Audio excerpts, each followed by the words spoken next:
Summer at a sportsground in Hawke's Bay means the thud of hooves and the knock of mallets under the hot summer sun.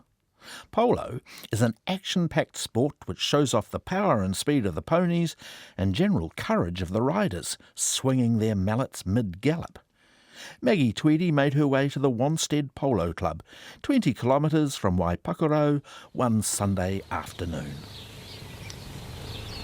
It's a hot summer's day in central Hawke's Bay, but there's plenty of feed on the rolling hills for grazing sheep as I wind down the hot tar seal road to the Wanstead Polo Club. Known as the second largest club in the country, the grounds are home to some of New Zealand's most experienced players. It's the weekend of the Barrett Dearden Memorial Cup, the club's major annual home game tournament. I've arrived in between chuckers in time to catch rider Pete Hislop, who has played the sport for 10 years. I was lucky enough to be riding ever since I was a kid, but I had a friend who was an arborist who was doing some work on a tree one day, and I said, "What do you do in your spare time?" And he said, "I play polo at Birchley," which is a local club which offers beginners to have a go. So that's what I did. I went down there and 10 years ago and fell in love with it. It's quite an addictive thing. It would have been quite cool getting into it because it's full of adrenaline. It's pretty brutal out there on the field. Look, it is a cool sport. It allows you to play, I don't know, like a warrior. I started when I was 50. When you're still 50, and it's pretty hard to play full contact rugby at that age, but you can certainly play polo. Does it require a lot of flexibility though? Because I imagine it's pretty challenging, like seeing you go all the way down to the ground with the mallet and really swing it. Yeah, look, I mean, I suppose it's like like a lot of those sports, timing's is key. So you don't have to be super strong, but timing is a huge part of it in terms of hitting the ball. You watch the good guys and they're amazing. Their timing is just incredible, and they pick it up off the ground. The ball can be bouncing, and their hand-eye is amazing. So for people who are young, they take to it a whole lot quicker than people who are older. And what's the youngest person out in the field today? Oh, there would have been Ross Ainsley's son. What would he be? 10, maybe 11 years of age? Yeah. So, I mean, if you get them started at that young age and they go on with it, and the world's their oyster. And you've got your daughter Julia into it as well. Yeah, well, it's lots of fun. I mean, it's a family sport as much as anything else. So it's great. It's something that dad and daughter can do together, which I never imagined, to be fair, 10 years ago. And she's ridden horses since she was a little nipper. Great family sport, so I'm only sorry that my son never liked riding horses. And in terms of the game, like, how does it actually work? How long did it take you to figure it out? Oh, look, I'm still figuring it out. I know that probably sounds silly, but yeah, I mean, look, I'm getting better every year. Those first 2 or 3 years are a bit of a blur. I mean, a big part of playing polo is having, which I found out reasonably early in the piece, is, if you've got good horses, then they can, they help out so much, because playing polo is not just about hitting the ball, it's a team sport. There's riding off and sticking, and, there's so many tactics. So luckily it's not all about hitting the ball, because if it was, I probably would have given up. Today here at the Wanstead Polo Club, it seems that all the teams that are playing are mixed as well. Yeah, no, it's amazing. I think that there's probably 50%, probably maybe even more, 50% of polo players are females. And yeah, we play heaps of mixed-sex teams. It was interesting today, so the team I was playing in had a father and son in it, and on the opposition was his daughter. So yeah, it's great. It's really healthy, and we enjoy it. And I mean, the girls are great. They're good. Tell me what kind of team you play in, because it seems like it was a hell of a lot faster to watch. Yeah, well, I mean, look, there's lots of different goal rating in terms of the tournament. So we were playing in the 6th goal, which was, you could call it the high goal. I mean, high goal overseas is 24, or you go to Argentina and it's 40 goal, and you get up to the top there. But so today at Wanstead, we had 2 grades, and it was 6 goal and 0 goal, and of course as you get further up the goal rating, it gets faster and faster. And how hard is it to move up to a different goal rating? Oh, I mean, it's like a combination effect, isn't it? Yeah, I mean, look, it's not easy. I mean, look, the highest you can get to in the world is a 10-goaler, and most of them are Argentinians, and there might be 8 to 10 of those in the world. Today here at Wanstead, I think we had a 5-goaler and a 4-goaler. I'm an 0-goaler. Start out at -1. Will I get any better? Probably not, but I'm still, you get the horses and that, and you get asked to play, and you still get the chance to play. You get the opportunity to play at a sort of high level, and it's lots of fun.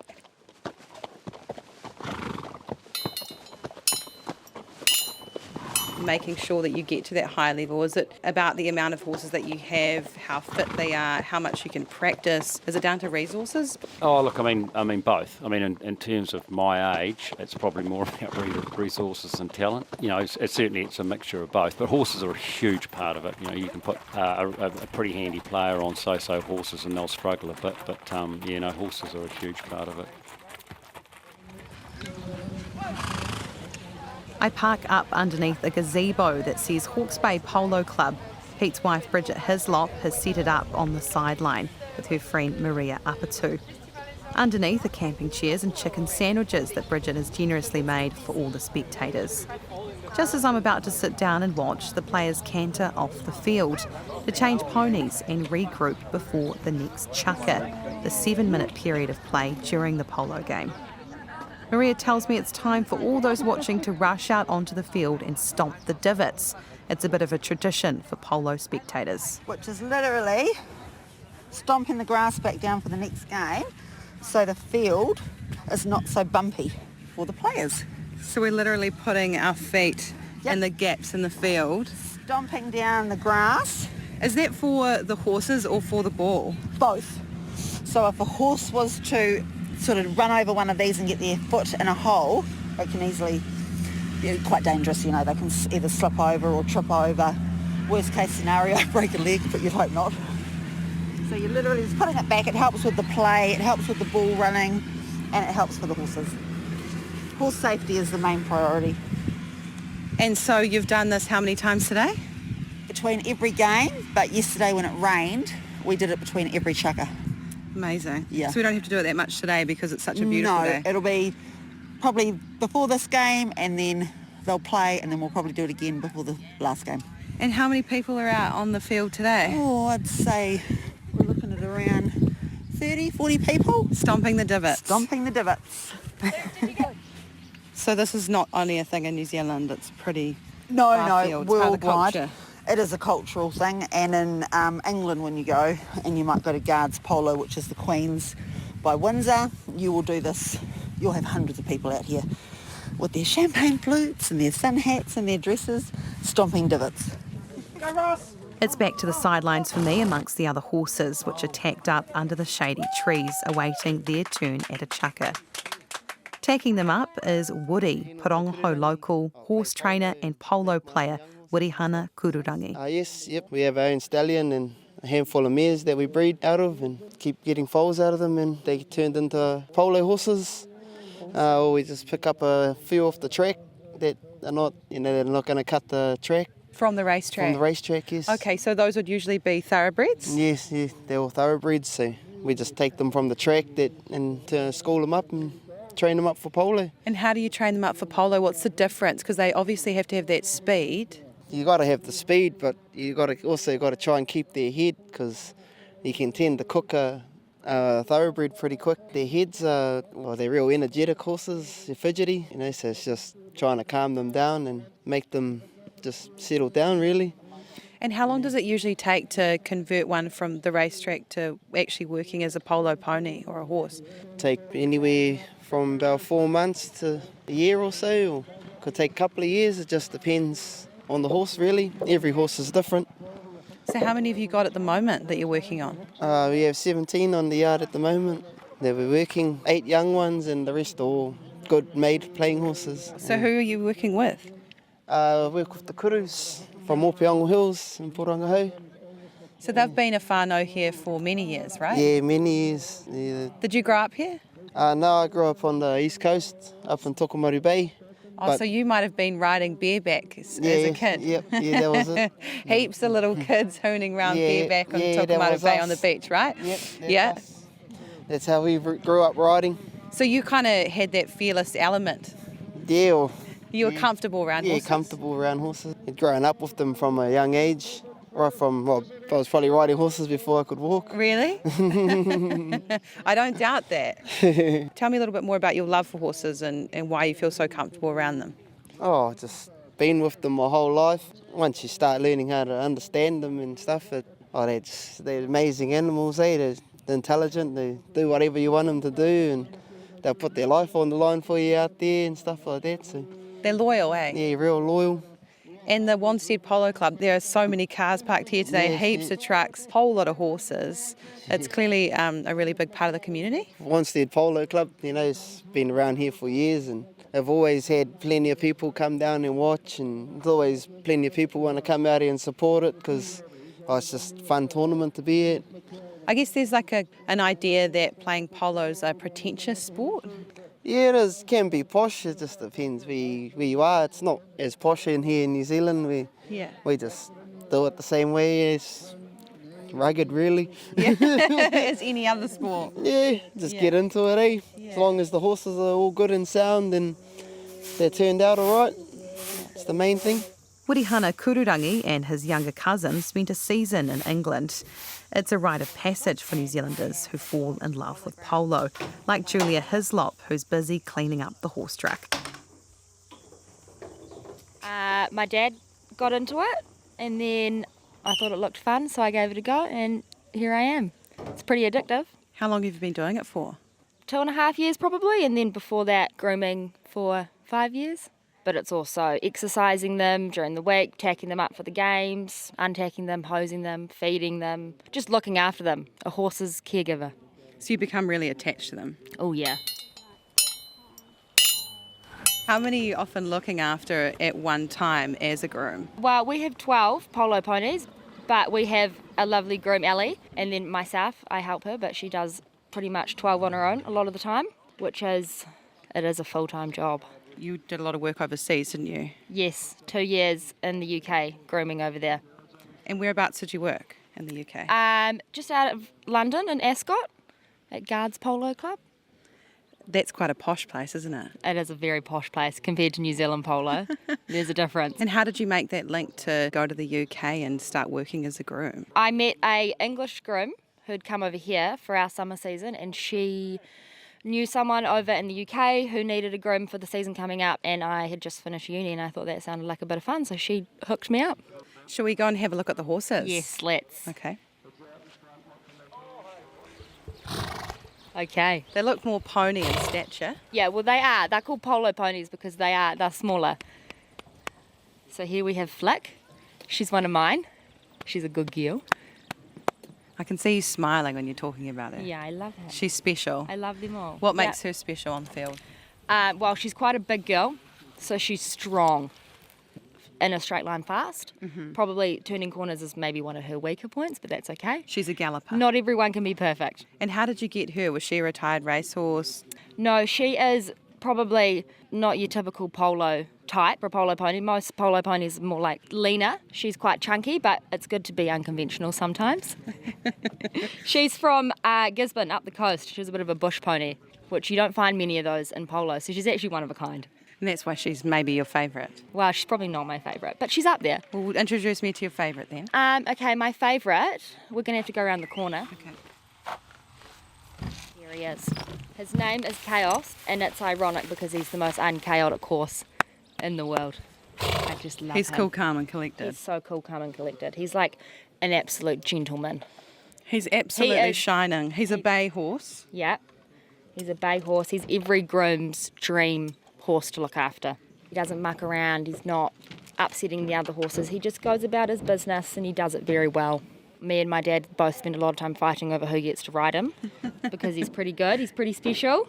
You initially started out hunting. What surprised you about doing this sport comparatively? Like, were there any things that kind of... Well, I guess polo's the only equestrian sport that you can play on a team. Everything else is individual. Whereas you're out there with you and 3 others, and you actually get a chance to work as a team and use other players and back each other up and stuff like that, which is fun. There's a lot of passion, though. A lot of passion. Yeah, people, they leave their heart and soul on the field, and a few swear words often.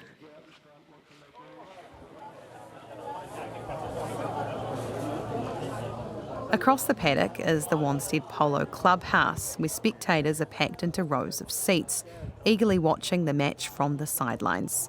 It's a family affair with prams and kids watching too. Inside the scorekeeper's box is Robbie Hunter, a former junior All Black, and it turns out a bit of a local legend. People tell me he made headlines when he dusted off his rugby boots and completed an entire season of rugby at the age of 60. Now in his 70s, he enjoys commentating over the loudspeaker. Umpires are Stuart Thompson and Dave Moore, I think it is the other one. He's the underway very shortly. Ali Dalton is from Kent, just outside of London, but the British groom has spent her fair share of time down at the Wanstead Polo Club. She's been busy all day working in the hot sun, cleaning tack and readying the ponies for play. I've always been horsey, I've always ridden, and when I was probably 16 or 17, I got working on a polocross yard for a guy who plays quite high-level polocross. And then from there, they're quite similar sports. When I went to uni, I wanted to carry on, and I got into polo grooming a little bit over there, and also playing a bit for the uni polocross team, and it just went from there. In terms of the UK and New Zealand, how culturally do we differ in this sport? In the UK, it's a professional sport. It's a lot more intense and there's more of it. So the season runs from sort of late April time to late September, whereas here is much more condensed and it's only weekends. So it would be like a 3-day tournament. In the UK, typically you wouldn't play polo on a Monday, but every other day there's polo on all throughout the country. Wow. And why not Monday? Is Monday rest day? Monday is rest day for ponies, grooms, staff, everyone else. But I'd say in the past few years, it just plays on a Monday. So what do you enjoy about your job? I think definitely the horses. It's just very rewarding when you see them going well, especially I groom for 3 people. So I groom for Pete, Scott Jolly and also Julia, and Julia gives me a hand with the horses. So seeing how the horses go, their individual horses go for each of them as the season progresses is just really rewarding.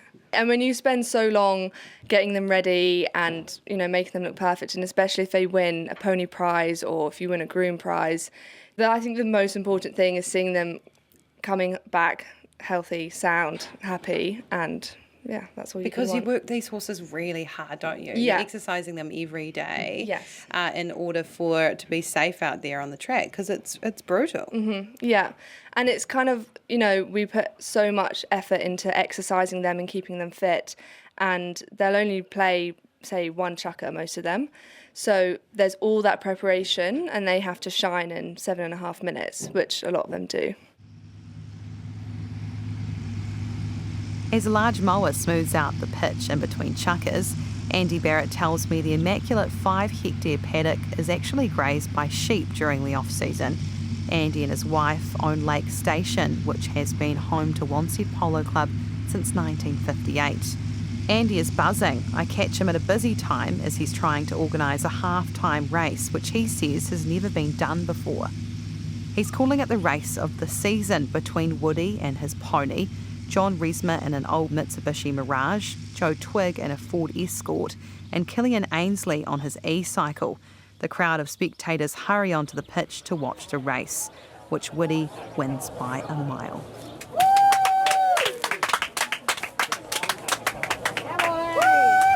It's clear the local community are getting behind it too. This is grassroots. It's country. There's not too many venues like this in New Zealand. Looking around, it's just green paddocks and clubhouses, and there's not a township for half an hour from here, 20 minutes from here. You have a bit of a shindig on Saturday night and you come out and play your finals on Sunday, some with a headache, some not. So, no, it's wonderful. Pete Hislop, among some of the players and supporters of the Wanstead Polo Club. And that story was produced by Maggie Tweedy.